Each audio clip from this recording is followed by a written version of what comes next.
इस बारिश ने तो नाक में दम कर रखा है। पूरा हफ्ता बीत गया पर ये बारिश रुकने का नाम ही नहीं ले रही। इतने दिनों से काम पे नहीं जा पा रहा हूँ, पता नहीं घर का खर्च कैसे चलेगा। दोनों पति पत्नी परेशान होकर घर की दहलीज पे बैठे बारिश रुकने का इंतजार कर रहे थे। पूरे दिन घमासान बारिश होता देख दोनों निराश होकर शाम होते ही घर के भीतर चले गए। धीरू को ठंड लगने लगी और वो एक पतली सी चादर ओढ़कर चारपाई पे बैठ गया। कजरी, मुझे नहीं लगता मौसम बदलेगा अभी। बारिश रुकने की उम्मीद छोड़ दो। सब्जियों में कीड़े लग रहे हैं, छत टपकने लगी है और तो और बारिश ज्यादा होने के कारण दीवारें भी गीली रहने लगी है। लगता है अब इस बारिश में ही मजदूरी करनी होगी। बारिश रुकने के इंतजार में कहीं बहुत देर ना हो जाए।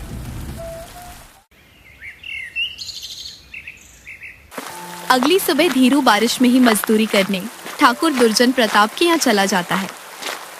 क्या हुआ धीरू, इतनी बारिश में सुबह सुबह मेरे घर क्यों आए हो? ठाकुर साहब, मुझे पता चला है कि आपको मजदूरों की जरूरत है। मुझे काम पे रख लीजिए, मैं खूब मेहनत करूंगा। तुझसे तो पूरा गांव नाराज रहता है। लोग तरह तरह की बातें करते हैं, मैं भला तुझे काम पे क्यों रखूं? ऐसा ना कहिए, ये तो मुझे भी पता नहीं कि लोग मुझसे इतनी नफरत क्यों करते हैं। अच्छा ठीक है, मैं काम पे रख लूंगा तुझे, पर बारिश का बहाना करके छुट्टी मत करना। काम नहीं रुकना चाहिए। जी मालिक, जैसा आप कहो। आज से ही काम पे लग जा। मैं अपने लोगों को कह दूंगा कि तू गोदाम आ रहा है। इसके बाद धीरू गोदाम जाने के लिए निकल पड़ता है।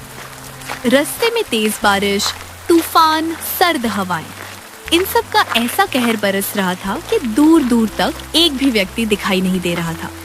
इतनी कठिनाइयां होने के बाद भी धीरू हिम्मत करके गोदाम पहुंचता है। ये मनहूस यहाँ क्यों आया है?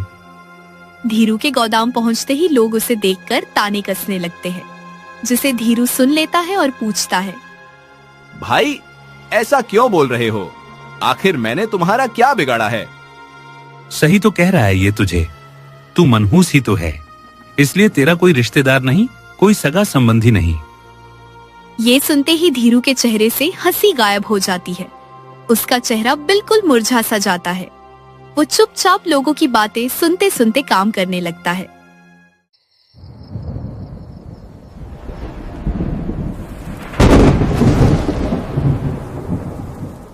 शाम होती है। वो मजदूरी के कुछ पैसे लेकर थका हारा घर जाता है। कजरी, ये लो मेरी आज की मजदूरी, घर खर्च में तुम्हारे काम आएगी। ये क्या? ये पैसे तो गिले हो चुके हैं। बारिश में भीग कर आया हूँ ना, कपड़े गिले हो चुके हैं, पैसे भी गिले हो गए। इन्हें दूसरे कमरे में सूखने रख दो, सुबह तक सूख जाएंगे। ठीक है जी। इतना बोलकर कजरी पैसे लेकर दूसरे कमरे में रखने चली जाती है। कुछ देर बाद वो पैसे रखकर धीरू के पास वापस आती है। तब धीरू, कजरी, मुझे पता है लोग मेरी तरह तुम्हें भी ताने देते होंगे। ताने किस बात के जी? मैं अनाथ हूँ ना, मेरा कोई अपना नहीं है, और एक अनाथ से शादी करके तुम्हें भी बस सुनने को ही मिलता होगा। ऐसा कुछ भी नहीं है, मैं लोगों की बातों पे ध्यान नहीं देती। वैसे क्या सच में आपका एक भी रिश्तेदार नहीं है? पता नहीं, जब से मैंने होश संभाला है अकेला ही रहा हूँ। अच्छा, अब आप ज्यादा सोचकर अपनी सेहत मत खराब कीजिए, सो जाइए, कल काम पर भी तो जाना है। धीरू उस रात बहुत उदास था। उसकी आवाज में अपने अपनों की कमी साफ झलक रही थी। कजरी ने बड़ी समझदारी से उसे समझाया और दोनों एक साथ कुछ पल बातें करके सो गए।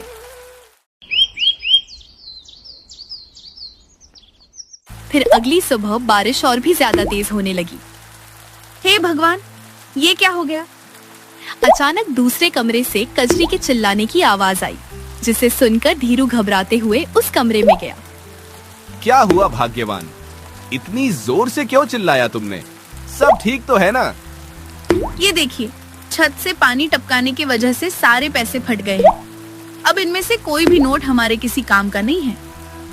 मैंने कितनी मेहनत करके ये पैसे कमाए थे, सारी मेहनत पे पानी फिर गया।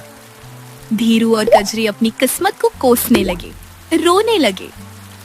थोड़ी देर बाद धीरू हिम्मत जुटा के फिर से बारिश में भीगते भीगते काम करने गया। उसे देखते ही लोगों के ताने फिर से शुरू हो गए। आज तुझे आने में इतनी देर क्यों हुई? खुद को यहाँ का सेठ समझ लिया है क्या तूने? जब मर्जी तब आता है। मैंने जानबूझकर देरी नहीं की, मेरे घर में कुछ परेशानी आ गई थी। तेरी ये जुर्रत, तू हमसे जुबान लड़ा रहा है। भूल मत, हम चाहे तो अभी ठाकुर साहब से कहकर तुझे यहाँ से निकलवा सकते हैं। ये सुनते ही धीरू बहुत डर जाता है और उनसे विनती करने लगता है। इतने कठोर मत बनिए आप सब। मुझसे कोई भूल हुई हो तो मुझे माफ करना। आखिर आप सब मुझसे इतनी नफरत क्यों करते हैं? धीरू उनसे बार बार नफरत की वजह पूछता है, पर कोई भी उसे जवाब नहीं देता और सब उसे नजरअंदाज करके अपने अपने काम में लग जाते हैं।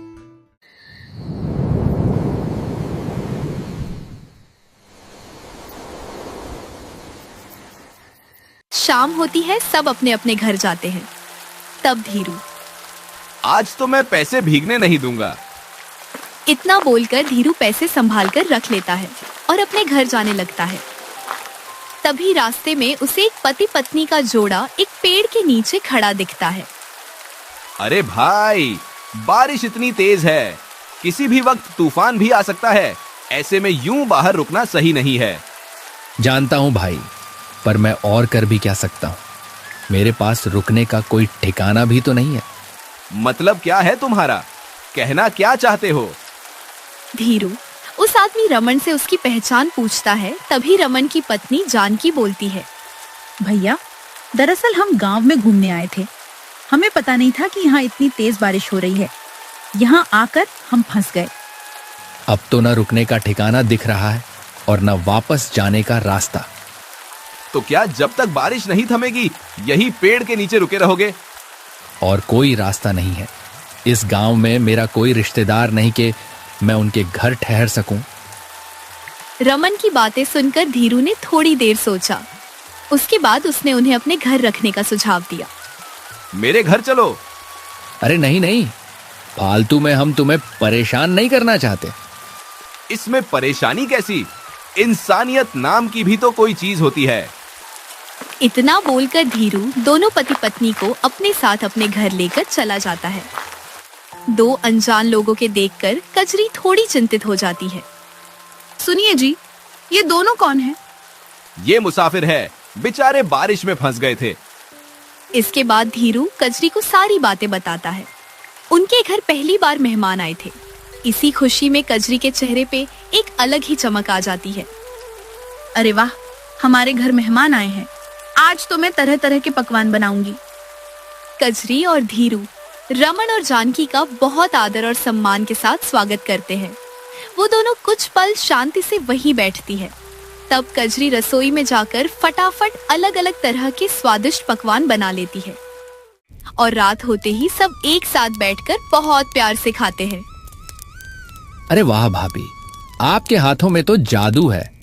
भोजन सच में बड़ा स्वादिष्ट बना है। आप दोनों सच में बहुत अच्छे हैं। आज के समय में भी अनजान लोगों के लिए इतना कुछ कर रहे हैं। ये तो हमारा फर्ज है। आखिर मेहमान भगवान का रूप जो होते हैं। कुछ ही समय में उन चारों के बीच अच्छी खासी दोस्ती हो गई थी। देर रात तक उन्होंने खूब गप्पे लड़ाए और देखते ही देखते चारों की आंख लग गई।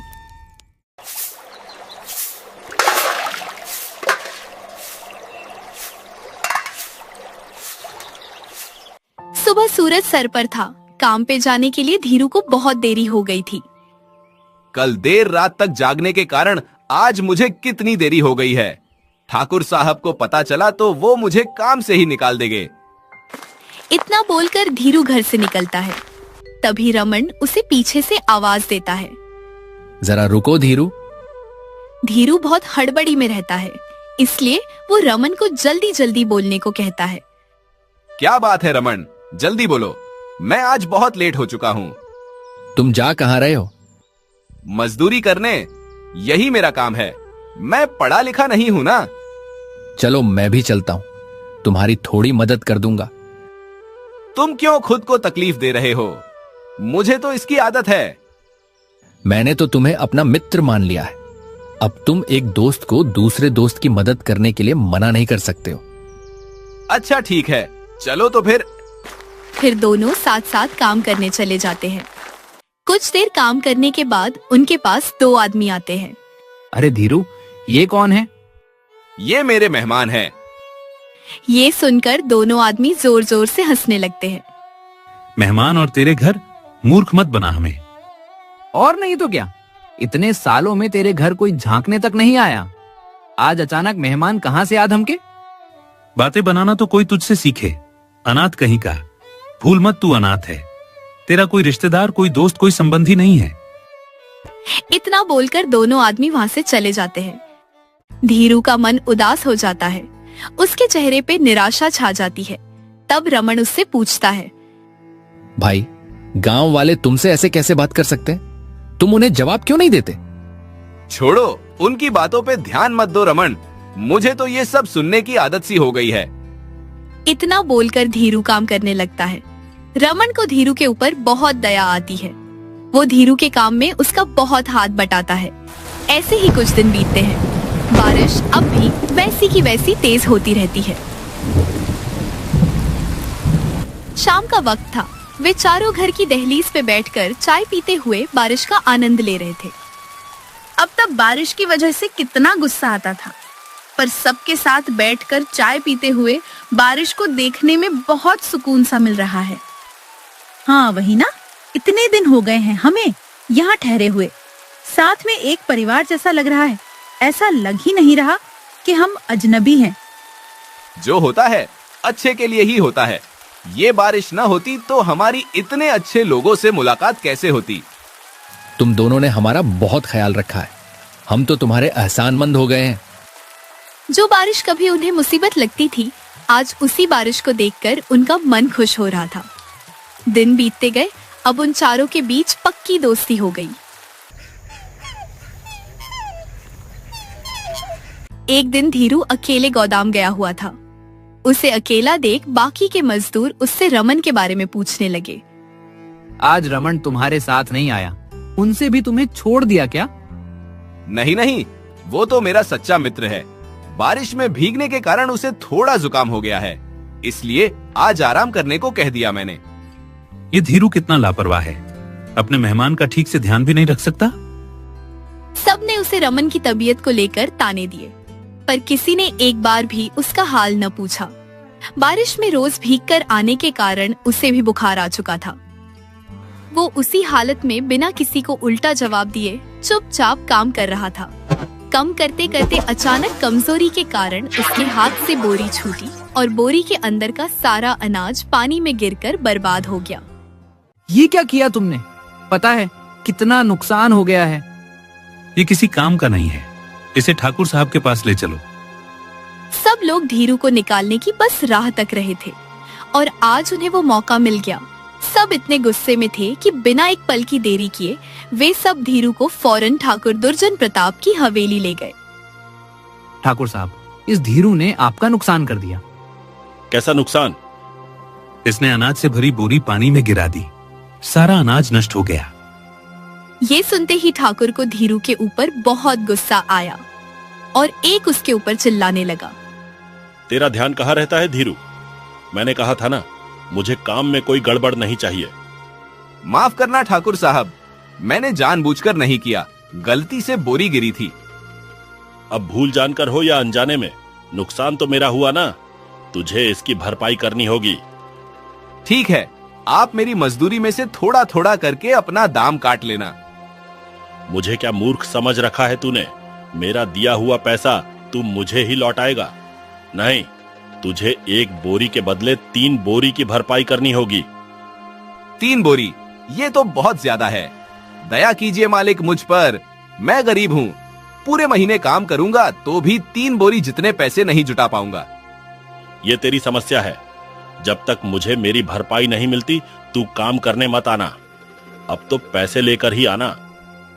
ठाकुर ने बड़ी निर्दयता से धीरू को अपना फैसला सुनाया और धक्के मारकर उसे अपनी हवेली से निकलवा दिया। फिर धीरू रोते रोते अपने घर आया। मैं अभागा हूँ, किसी को खुश नहीं रख सकता। कजरी वही खड़ी उसकी बातें सुनती है और परेशान होकर पूछती है, क्या हो गया आपको? आप रो क्यों रहे हैं? किसी ने फिर से कुछ कहा क्या? गरीबी में आटा गीला तो कहावत सुनी ही होगी तुमने। हमारे साथ भी कुछ ऐसा ही हुआ है।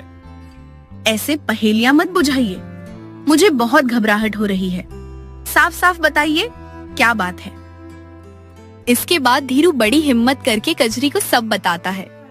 अब तुम ही बताओ, मेरे पास न काम रहा न पैसे, मैं तिगुनी भरपाई कैसे करूंगा? ये तो सरासर नाइंसाफी की है ठाकुर साहब ने। जब नुकसान एक बोरी का हुआ है तो पैसे भी एक बोरी के ही लेने चाहिए ना। बड़े लोगों के पास जितना होता है उन्हें उतना ही लालच होता है। धीरू और कजरी के ऊपर मुसीबत के काले बादलों ने बसेरा कर लिया था। वे दोनों फिक्र करते हुए बिना कुछ खाए पिए सो जाते हैं। तब दूसरे कमरे में बैठी जानकी रमन से कहती, सुनिए जी, मैंने आज छुपकर कजरी और धीरू भैया की बातें सुनी। मुझे उनके बारे में कुछ कहना है। ऐसे छुपकर किसी की निजी बातें सुनना अच्छी आदत नहीं है जानकी। मैं जानती हूँ, पर बात ही कुछ ऐसी है कि मुझसे रहा नहीं गया। बोलो, क्या बोलना है? फिर जानकी रमन को सारी बातें बताती है। इतना सब कुछ सुनते ही रमन धीरू और कजरी के लिए बहुत परेशान हो जाता है। मैं बीमारी के कारण एक दिन धीरू के साथ नहीं गया तो इतनी बड़ी बात हो गई। मैं क्या कहती हूँ, क्यों ना हम उनकी मदद करें। उनकी ये मुसीबत दूर करना तो हमारे लिए बाएं हाथ का खेल है। कह तो तुम सही रही हो, लेकिन इससे उन्हें हमारी असल पहचान पता चल जाएगी। फिर कहीं वो खुद को हमसे अलग समझकर दूरी न बना ले। अगर ऐसा होना हुआ तो होने दीजिए। कम से कम उनके सर पे आई मुसीबत तो खत्म हो जाएगी। उन्होंने हमारी बहुत सहायता की है, अब हमारी बारी है। जानकी के समझाने पर रमन अपनी असल पहचान सामान लाने के लिए मान गया।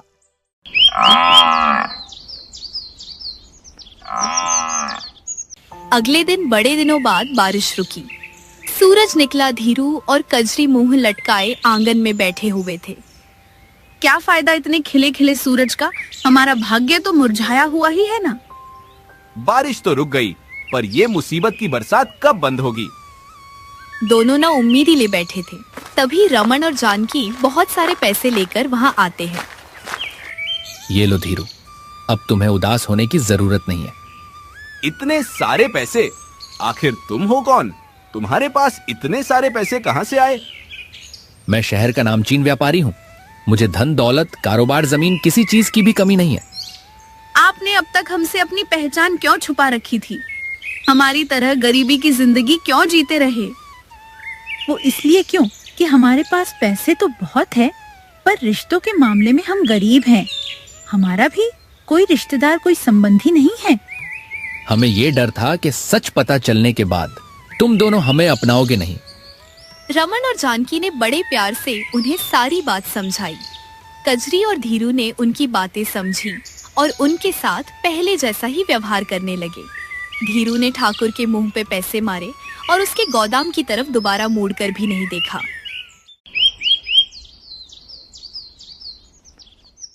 दूसरे दिन रमन और जानकी वापस शहर जाने के लिए निकल रहे थे। तब धीरू, तुम्हारी बहुत याद आएगी मित्र। धीरू, मुझे एक सुझाव आया है। मेरे व्यापार में हाथ बटाओ। तुम्हें काम की जरूरत है और मुझे भरोसेमंद साथी की। धीरू भैया, ये बहुत अच्छा मौका है, इसे हाथ से मत जाने दीजिए। मुझे तो समझ नहीं आ रहा है, मैं आप दोनों का शुक्रिया अदा कैसे करूं? आप तो हमारे लिए फरिश्ता बनकर आए हैं। इतना बोलकर कजरी धीरू के लिए एक नया कुर्ता लेकर आती है। धीरू अपना कुर्ता बदलने लगता है। तभी रमन की नजर धीरू के गर्दन के निशान पे पड़ती है। धीरू, ये तुम्हारे गर्दन पे निशान कैसा? ये तो जन्म से ही मेरी गर्दन पे है। ये सुनते ही रमन भावुक हो उठता है। तुम मेरे भाई हो। देखो, मेरे गर्दन पे भी बिल्कुल ऐसा ही निशान है। माँ ने मुझे बताया था कि मेरा एक भाई था जो खो गया था। इसका मतलब हमारा जन्म जन्म का रिश्ता है। हाँ मेरे भाई, इसीलिए हमारा दिल एक दूसरे से जुड़ा था। अजनबी होने के बाद भी हम एक दूसरे के लिए अपनापन महसूस करते थे। बरसों बाद दो बिछड़े भाई मिले। अब धीरू का भी एक अपना परिवार था। वे दोनों गांव ही रुककर शहर का सारा कारोबार मिलकर संभालने लगे। धीरू के धनी होते ही गांव वाले उसकी इज्जत करने लगे और देखते ही देखते धीरू ठाकुर से भी ज्यादा धनी बन गया। इस प्रकार की मजेदार कहानियों को सुनने के लिए हमारे चैनल अक्कू टोन को सब्सक्राइब करना ना भूलें।